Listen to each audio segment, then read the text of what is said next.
کن لوگوں کو اللہ کیسے عذاب دیتا ہے۔ آئیے اللہ اکبر، میرے آقا صلی اللہ علیہ وسلم کے دیوانوں، اللہ کے حبیب، ہم سب کے آقا غیب دا نبی صلی اللہ علیہ وآلہ وسلم ارشاد فرماتے ہیں کہ جب کسی بے نمازی کو اس کی قبر میں رکھا جاتا ہے جس نے نماز نہیں پڑھی۔ آج یہ بات عام ہے، جب نماز کا ذکر ہوتا ہے لوگ سوچتے ہیں یہ تو مولوی صاحب کی بات ہے کہ وہ تو نماز کا ذکر کریں گے، مگر ایک بات یاد رکھیں، نماز چھوڑ کر کوئی سچا مسلمان ہو ہی نہیں سکتا۔ مسلمان بننے کے لیے نماز ضروری ہے۔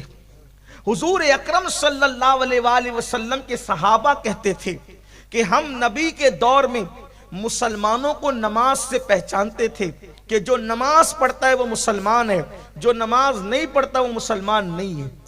یہ بات ہے۔ بڑے پیر کی 11ویں کرنے والوں، ہم کہتے ہیں غوث پاک کی 11ویں ہم کرتے ہیں، کبھی سوچا اگر نماز نہیں پڑھتے تو غوث پاک اس کو قبول بھی کرتے ہیں کہ نہیں کرتے؟ میں نے غوث پاک کے ملفوظات میں یہ بات پڑھی، پتہ نہیں لکھنے والے نے کہاں تک انصاف کیا، لیکن یہ بات موجود ہے، دھیان سے سننا۔ غوث پاک بے نمازی سے کتنی نفرت کرتے ہیں۔ غوث پاک کے دل میں بے نمازیوں سے محبت نہیں ہے، بلکہ نفرت کتنی ہے۔ غوث پاک بے نمازیوں کو کتنا برا جانتے ہیں۔ سرکار غوث العظم دستگیر پیران پیر کا فرمان ہے، فرماتے ہیں اگر تم رستہ چل رہے ہو، رستے سے آ رہے ہو اور تمہارے پاس راستے میں ایک کتا گندگی میں بھرا ہوا آ رہا ہے اور ایک بے نمازی آ رہا ہے، اب تمہیں دونوں کے بیچ سے گزرنا ہے، اب آپ کو یا تو کتے کی طرف ہٹنا پڑے یا تو بے نمازی کی طرف ہٹنا پڑے، تو تم ہٹو گے کدھر؟ وہ فرماتے ہیں جو گندگی میں بھرا ہوا کتا ہے اس کی طرف ہٹ جانا، مگر بے نمازی کی طرف مت ہٹنا، اس لیے کہ کتے کی جو نجاست ہے اگر وہ تمہارے جسم پہ لگ گئی تو اس کو آپ تھوڑے سے پانی سے دھل کر پاک ہو جاؤ گے، لیکن بے نمازی کی نحوست اگر تم پر پڑ گئی تو اس کو دنیا کے کوئی سمندر کا پانی دھو نہیں سکے گا۔ آپ مجھے بتائیں کہ بے نمازی سے اتنی نفرت غوث پاک کر رہے ہیں اور ہم لوگ مسجدوں کو ویران کر چکے ہیں، ہمارے پاس نماز کے لیے وقت نہیں ہے، دوستوں کے لیے ٹائم، ماں باپ کے لیے ٹائم، کھیل کود کے لیے ٹائم، جوا کھیلنے کے لیے ٹائم، شراب کے اڈوں پہ جانے کے لیے ٹائم، فلمیں دیکھنے کے لیے ٹائم۔ جس رب نے زندگی دی، جس رب نے دولت دی، جس رب نے قوت دی، جس رب نے بولنے کی زبان دی، جس رب نے دیکھنے کی آنکھیں دی، جس رب نے سب کچھ دیا، دھوکہ دینے والے لوگوں کے لیے ہم نے اتنا وقت دیا، لیکن اس اللہ کے لیے جس نے ہر نعمت ہمیں دی اس اللہ کے لیے ٹائم نہیں۔ آج مسلمان دھڑلے سے کہتا ہے مولانا ٹائم نہیں ملتا نماز کے لیے، واٹس ایپ چیک کرنے کے لیے نماز ہے، واٹس ایپ چیک کرنے کے لیے وقت ہے، فیس بک کے لیے وقت ہے، یوٹیوب کے لیے وقت ہے، کیرم کھیلنے کے لیے وقت ہے، تاش کے پتے کھیلنے کے لیے وقت ہے، ادھر ادھر بیٹھ کر کسی کی غیبت کرنے کے لیے وقت ہے، اللہ کی نماز کے لیے وقت نہیں ہے، اللہ کی عبادت کے لیے وقت نہیں ہے۔ سوچو اس غلام کا حشر کیا ہوگا جو اپنے آقا کی بارگاہ میں حاضر ہونے کے لیے وقت نہیں دیتا۔ جس رب نے سب کچھ دیا اس رب کے لیے ٹائم نہیں اپنے پاس، انجام کیا ہوگا؟ انجام کیا ہوگا؟ سنو، اللہ کرے کسی کے دل میں بات اترے، اپنے حال پہ رحم کر لو، اس سے پہلے کہ ہماری نماز جنازہ پڑھی جائے نمازی بن جاؤ، اس سے پہلے کہ موت کا فرشتہ آ کر ہمارے جسم کا تعلق ہماری روح سے توڑ دے بدل جاؤ، ورنہ پچھتانے کے سوا کچھ ہاتھ نہیں آئے گا۔ یہ بڑے بڑے مکانات، یہ بڑی بڑی کاریں، یہ بڑا بڑا بینک بیلنس، یہ بڑی بڑی جائیداد، یہ کھیتیاں سب یہیں رہے گی۔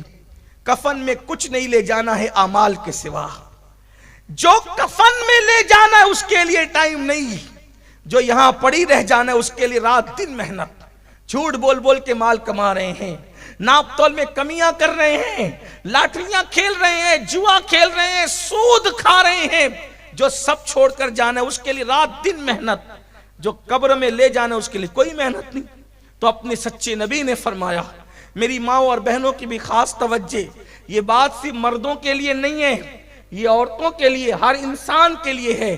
میرے آقا فرماتے ہیں صلی اللہ علیہ وآلہ وسلم کہ جب بے نمازی کو اس کی قبر میں رکھا جاتا ہے تو 99 سانپ 99 سانپ اس کی قبر میں ڈال دیے جاتے ہیں اللہ کی طرف سے۔ 99 سانپ، یہ کوئی کہانی قصہ نہیں، یہ کسی عام انسان کی بات نہیں، یہ اللہ کے رسول کا فرمان اور نبی کی حدیث کا انکار کرنے والا اور مذاق اڑانے والا مسلمان نہیں ہو سکتا۔ اپنے نبی نے فرمایا، اپنے سچے رسول نے فرمایا 99 سانپ اللہ اس کی قبر میں مسلط کرتا ہے، اور ان سانپ کی طاقت کا عالم کیا ہے؟ ارشاد فرمایا وہ جو 99 سانپ ہیں اس میں سے ایک ایک سانپ کی قوت کا حال یہ ہے کہ اگر وہ سانپ کسی پہاڑ پہ ڈنک مار دے تو پہاڑ ریزہ ریزہ ہو جائے، اگر وہ سانپ دنیا میں پھونک مارے، پھنکار دے تو اس کی گرمی سے سارے انسان مر جائے۔ ایک سانپ اتنی طاقت والا ہے، ایسے طاقتور 99 سانپ بے نمازی کی قبر میں مسلط کیے جاتے ہیں۔ اس نے اگر فجر کی نماز نہیں پڑھی تھی تو ظہر تک وہ سانپ اس کو ڈستے رہتے ہیں، اللہ اکبر۔ پھر ظہر نہیں پڑھی تھی، عصر تک وہ سانپ اس کو ڈستے رہتے ہیں، مغرب نہیں پڑی تھی، مغرب تک کے وہ سانپ اس کو ڈستے رہتے ہیں، عشاء نہیں پڑی تھی، اللہ اکبر، مغرب نہیں پڑی تھی، عشاء تک سانپ ڈستے رہتے ہیں، عشاء نہیں پڑی تھی، فجر تک سانپ ڈستے رہتے ہیں۔ یہ ڈسنے کا سلسلہ اللہ اکبر اس وقت تک چلتا رہے گا جب تک اللہ چاہے گا۔ اب آپ مجھے بتائیں، اگر چھوٹا سا کیڑا ہمیں ڈنک مار دے، اگر چوٹی ہمیں کاٹ لے، کتنی تکلیف ہوتی ہے، کتنا درد ہوتا ہے۔ بچھو ڈنک مارے، اس اللہ نہ کرے کسی کو کبھی بچھو نے کاٹا ہو، جن کو کاٹا ہو ان کو پتا ہوگا کہ پورے جسم میں ایک انگار سی ہو جاتی ہے، ایک جلن سی ہو جاتی ہے۔ دنیا کا بچھو، کھیت کا بچھو ایک ڈنک مارے تو انسان ایسے تڑپتا ہے اور ایسے بلکتا ہے کہ اللہ اکبر، اس کو قرار نہیں آتا۔ تو جس کو اللہ کے مسلط کی وہ سانپ ڈستے ہوں گے اور پھر وہاں کوئی بچانے والا نہیں، نہ ماں بچانے والی، نہ باپ بچانے والا، نہ بھائی بچانے والا۔ سوچو ہم اپنے آپ پہ کتنا ظلم کر رہے ہیں۔ بتاؤ، ایک وقت کی نماز کے لیے 10 منٹ سے زیادہ کا ٹائم نہیں لگتا۔ اگر ہم 10 منٹ کا ٹائم ایک نماز کے لیے نکالیں، 5 وقت کی نماز کے لیے 50 منٹ کا ٹائم ہے، یہ 50 منٹ ہم نکال دیں تو کتنے بڑے عذاب سے بچ جائیں گے۔ ارے عذاب سے تو بچ ہی جائیں گے، لیکن ساتھ ہی ساتھ ہمارا انعام کیا ہوگا؟ ہماری قبر کو انشاءاللہ نماز کی برکت سے جنت کے باغوں میں سے ایک باغ بنا دیا جائے گا۔ بلکہ حدیث پاک میں آتا ہے جب نماز پڑھنے والے کو اس کی قبر میں رکھا جاتا ہے، نماز پڑھنے والے کو اس کی قبر میں رکھا جاتا ہے تو وہ کیا دیکھتا ہے کہ سورج غروب ہو رہا ہے۔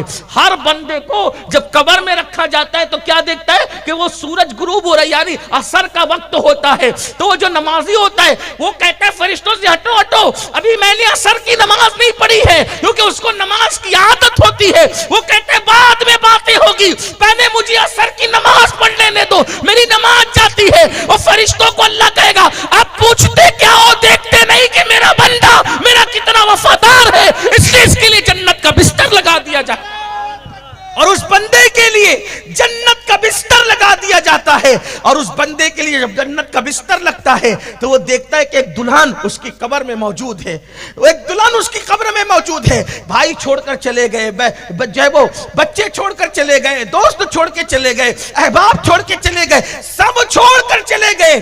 وہ پریشان تھا، لیکن دیکھتا ہے کہ ایک دلہن اس کی قبر میں موجود ہے۔ کہتا ہے آپ کون ہے؟ تو وہ گھونگٹ اٹھا کر کہتی ہے میں تیری نماز ہوں، جب میرا وقت آتا تھا تو تو سب کو چھوڑ دیتا تھا، آج تجھے سب نے چھوڑ دیا ہے تو تیرا دل بہلانے کے لیے اللہ نے مجھے تیری قبر میں بھیجا ہے، اب قیامت تک میں تیرا ساتھ دیتی رہوں گی، تیرا دل بہلاتی رہوں گی۔ اس لیے میرے عزیز بھائیوں، سفر میں رہو تو بھی نماز پڑھو، گھر پہ رہو تو بھی نماز پڑھو، خوشی ہو تو بھی نماز پڑھو، غم ہو تو بھی نماز پڑھو۔ اور یاد رکھنا، یہ مت سوچنا اللہ میری قبول کرے گا کہ نہیں کرے گا، یہ بات دماغ سے نکال دو۔ یہ بات دماغ سے نکال دو، میں ان پڑھ ہوں، میں جاہل ہوں، میں تو دیہاتی ہوں، میں تو گوار ہوں، وہ میری قبول کرے گا کہ نہیں کرے گا؟ واللہ اس کی بارگاہ میں زبانیں نہیں دیکھی جاتی، اس کی بارگاہ میں تو دل کے جذبات دیکھے جاتے ہیں۔ جب کوئی بندہ دل سے جھک جاتا ہے، ایک ہی سجدے پر اللہ اس کو جنت کی بشارت عطا کر دیتا ہے۔ یہ ایک سجدہ جسے تو گرہ سمجھتا ہے، یہ ایک سجدہ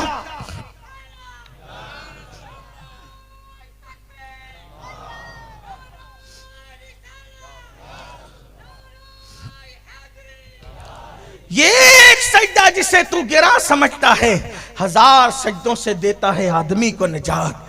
آج کل جہاں مرد نماز سے دور ہے، میری مائیں اور بہنیں بھی کوسوں دور ہے، اور میری مائیں بہنیں کہتی مولوی صاحب ہمیں بچوں کو کھلانا پڑتا ہے، بچوں کی پرورش کریں، مرد تو چھڑے ہیں، مرد تو ان کو کوئی پرابلم ہی نہیں ہے، ہمیں بچے پالنے پڑتے ہیں، بچوں کو کھلانا پلانا ہے، کپڑے دھلنے ہیں، کھانا بنانا ہے، یہ کرنا ہے وہ کرنا ہے۔ میں پوچھنا چاہتا ہوں میری بہنوں، یہ بتاؤ بچے صرف تمہارے ہیں یا سیدہ فاطمہ الزہرا کے بھی بچے تھے؟